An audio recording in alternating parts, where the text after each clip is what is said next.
तेरी मेरी कहानियाँ से सभी अपडेट पाने के लिए बेल आइकन दबाएं। आज की कहानी है छोटी बहू की असली कीमत। क्या सास पहचान पाई? नैना और तानिया दोनों देवरानी जेठानी हैं जो एक दूसरे की शक्ल भी देखना पसंद नहीं करती। जैसे ही नैना इस घर में दुल्हन बनकर आई, इस प्रेम विवाह से नाराज़ उसके सास ससुर ने दोनों भाइयों का बंटवारा कर दिया। इस विवाह से सबसे ज़्यादा दुख तो उसकी सास कल्याणी जी को हुआ था, क्योंकि अपने बेटे कपिल के लिए उन्होंने ना जाने क्या क्या सपने देखे थे, पर उसने गैर बिरादरी की लड़की से शादी करके समाज में सबके सामने उनकी गर्दन को झुका दिया। ऊपर से नैना दहेज में कुछ लाई भी नहीं थी, जबकि बड़े बेटे पंकज के समय बहू तानिया के पिताजी ने इतना दिया था कि सारा घर भर दिया था। बहुत दिनों तक उनके बेटे की शादी और बहू के द्वारा लाया गया सामान चर्चा का विषय बना रहा था और वे शान से सबको दहेज में मिला सामान दिखाती। ऐसा नहीं था कि कल्याणी जी के घर में कोई कमी थी। ईश्वर की कृपा से घर में सुख शांति थी। दोनों बेटे अच्छी नौकरियां कर रहे थे। खुद उनके पति विक्रम जी अच्छे पद पर थे। घर में 2 गाड़ियां और 2 मोटरसाइकिल थी। बड़ा घर और काम करने के लिए फुल टाइम नौकर था।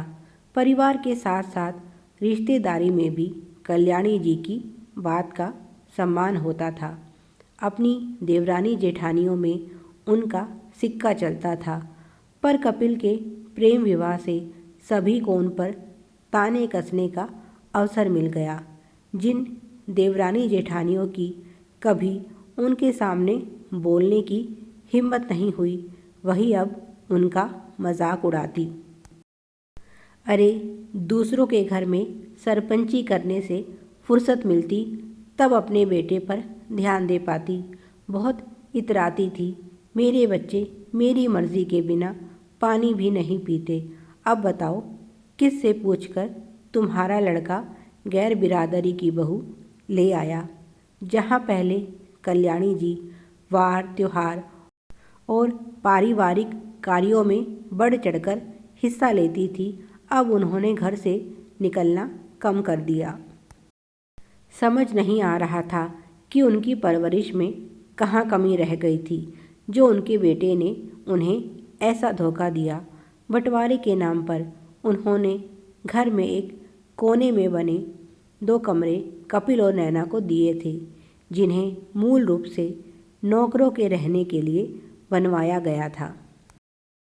यह कमरे घर में कुछ इस तरह से बने थे कि उनके आने जाने का रास्ता भी अलग था और मुख्य घर और उनके बीच पर्याप्त दूरी भी थी, जिसकी वजह से कपिल का अब अपने ही परिवार से कोई वास्ता नहीं रहा।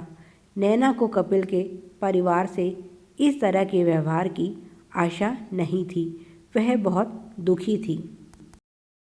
वह अक्सर कपिल से कहती, मेरे साथ तुम्हारे माता पिता ने जो व्यवहार किया उसका मुझे दुख नहीं, पर तुम तो उनकी औलाद हो, कम से कम उन्हें तुम्हारे साथ तो अपना रिश्ता खत्म नहीं करना चाहिए था।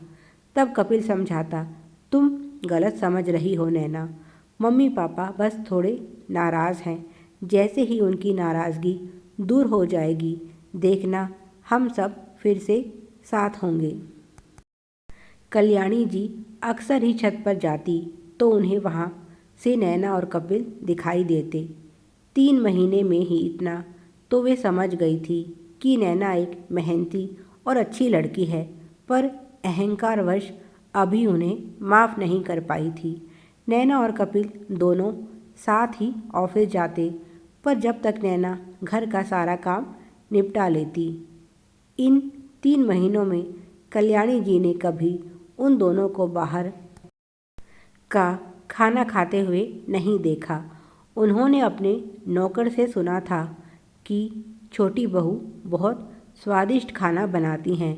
उनके हाथ जैसा स्वादिष्ट खाना बड़े बड़े होटलों में भी नहीं मिलता होगा। उस दिन नैना की तारीफ सुनकर मन ही मन कल्याणी जी गर्व से फूली नहीं समा रही थी। आखिर नैना उनके बेटे की पसंद है, उसमें कुछ तो बात ज़रूर होगी। आज कल्याणी जी घर पर बिल्कुल अकेली हैं। बड़ी बहू बेटे के साथ मायके गई है, वहाँ एक ज़रूरी फंक्शन है। तानिया ने तो उन्हें भी साथ आने को कहा था, पर उनका मन नहीं था। विक्रम जी दोस्तों के साथ 3 दिन से घूमने गए हुए हैं और अभी 10-12 दिन बाद लौटने वाले हैं। इधर 2 दिन से उन्हें कपिल भी नज़र नहीं आ रहा। शायद कंपनी के काम से कहीं बाहर गया होगा। उन्होंने मन ही मन अंदाज़ा लगाया। पहले भी अक्सर वह कई कई दिन के लिए जाता रहता था। सर्वेंट क्वार्टर कपिल को देने के बाद आजकल नौकर सुंदर और उसका परिवार छत पर बने एक कमरे में रह रहे हैं। सुंदर घर का सामान लेने बाजार गया हुआ है। आज उसकी पत्नी की तबीयत ठीक नहीं, उसे बुखार है। उसका 2 वर्षीय बेटा माँ के पास बैठा खेल रहा था। खेलते खेलते बियों में आ पहुँचा और बुखार में बेहोश माँ को पता भी नहीं चला। अचानक से ज़ोरदार धड़ाम की ध्वनि आई और ज़ोर से बच्चे के रोने की आवाज़ आने लगी। कल्याणी जी जानती थी कि आज सुंदर की बीवी की तबीयत ठीक नहीं और यह उसी का बच्चा रो रहा है। वह जल्दी से छत की तरफ भागी तो बच्चे को सीढ़ियों में रोता हुआ पाया।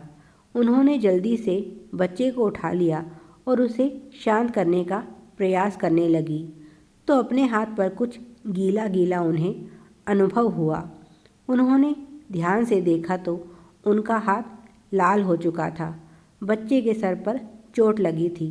घबराहट में वे ज़ोर ज़ोर से सुंदर सुंदर पुकारने लगी। वे इतनी ज़्यादा डर गई थी कि उन्हें यह भी याद नहीं रहा कि सुंदर इस समय घर पर नहीं है। उनकी आवाज़ और बच्चे का रोना सुनकर सुंदर की बीमार पत्नी भी किसी तरह से बिस्तर से उठकर वहां पहुंच गई। अपने बच्चे की हालत देखकर वह ज़ोर ज़ोर से विलाप करने लगी और सहायता के लिए पुकारने लगी। आज रविवार का दिन था, इसीलिए नैना अपने घर के कार्य में व्यस्त थी। वह चीख पुकार सुनकर घर से बाहर आई। दोनों महिलाएं सुंदर को पुकार रही थी, पर नैना ने थोड़ी देर पहले ही सुंदर को घर से बाहर जाते देखा था। उसने सोचा ज़रूर कुछ हुआ है, मुझे चलकर देखना चाहिए। जैसे ही कल्याणी जी ने नैना को वहाँ देखा, दौड़कर उसके पास आई और बोली, बहू देख तो सही बच्चे को क्या हो गया है। यह सुंदर भी पता नहीं कहाँ चला गया है। नैना बोली, माँ जी आप घबराइए नहीं, हमें हॉस्पिटल जाना होगा। आप जल्दी से गाड़ी की चाबी ले आइए। इस अप्रत्याशित घटना से बदहवास सी कल्याणी जी जल्दी से घर के अंदर पहुंची और चाबियां लेकर आ गई। नैना ने जल्दी से उन तीनों को गाड़ी में बिठाया और हॉस्पिटल पहुंच गई। बच्चे को जल्दी से एडमिट किया गया और उसका उपचार प्रारंभ हो गया। सही समय पर उपचार मिलने के कारण बच्चे की जान खतरे से बाहर थी। डॉक्टर ने नैना की बहादुरी और सूझबूझ की बहुत तारीफ की, क्योंकि अगर नैना भी यह सब देखकर घबरा जाती तो समय पर बच्चा हॉस्पिटल कभी नहीं पहुंच पाता। जब कल्याणी देवी ने डॉक्टर से बच्चे की जान बचाने के लिए धन्यवाद कहा, तब डॉक्टर ने कल्याणी देवी से कहा, आपकी बहू बहुत बहादुर है।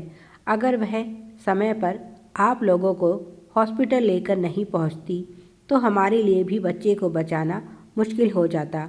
इसीलिए असली धन्यवाद की हकदार वह है। तब तक सुंदर भी वहां आ चुका था। उसने नैना के पैर ही पकड़ लिए और बोला, छोटी मालकिन, आज आपने मेरे लिए जो किया उसका बदला मैं मरते दम तक नहीं चुका पाऊंगा। तब नैना बोली, नहीं भैया, मैंने कुछ नहीं किया।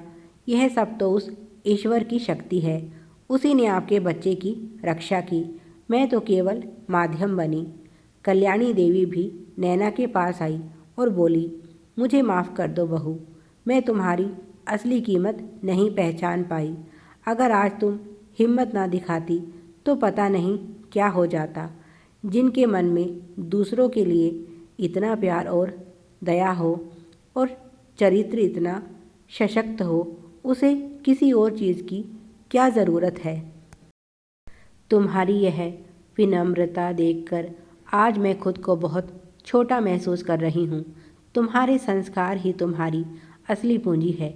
पता नहीं क्यों अब तक मैं इन्हें नहीं देख पाई।